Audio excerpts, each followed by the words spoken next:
రాష్ట్ర వ్యాప్తంగా ఈరోజు వైఎస్ఆర్ కాంగ్రెస్ పార్టీ నాయకులు ఎంతో మంది ఈరోజు అన్యాయంగా కేసులు ఎదుర్కొని ఈరోజు ఇబ్బందికర పరిస్థితులు ఎదుర్కొంటున్నారు. చాలా మంది ఇల్లు కొట్టేస్తే ఇక్కడ బీసీ ఒక ప్రముఖ బీసీ నాయకుడుగా ఉన్న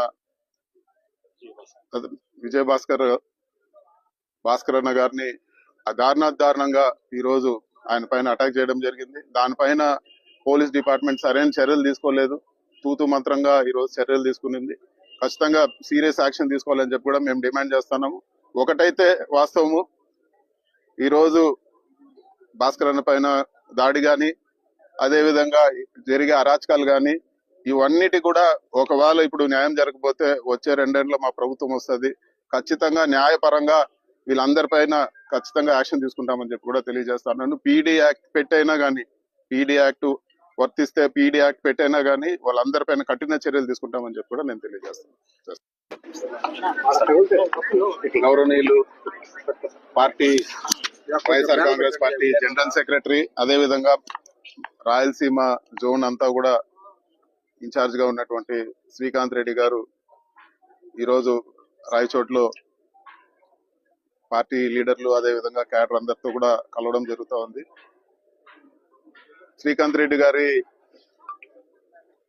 ఆదేశాల మేరకు ఇది వరకు రాయచోటి పట్టణానికి నేషనల్ హైవే అదే విధంగా బైపాస్ అభివృద్ధి పనులు కానీ, అదే విధంగా మదన్పల్లి కనెక్టివిటీ కానీ, అదే విధంగా పీలేరు కనెక్టివిటీ కానీ ఈ రోజు అభివృద్ధి కార్యక్రమాలు, అదే విధంగా మరీ ముఖ్యంగా ఈ పార్లమెంటు సెషన్ లో ఇప్పుడు ఏదైతే జరిగిన పార్లమెంట్ సెషన్ లో శ్రీకాంత్ రెడ్డి గారు లెటరు అదే విధంగా ఆయన సూచనల మేరకు మంత్రిని కలవడం జరిగింది.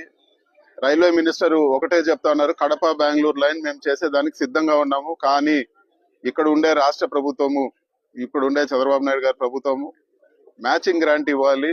వాళ్ళు మ్యాచింగ్ గ్రాంట్ ఏమాత్రం మేము సహకరించడం లేదు, ఈ రోజు చేయడానికి కష్టంగా ఉంది అని చెప్పి ఆయన మాట్లాడడం జరిగింది.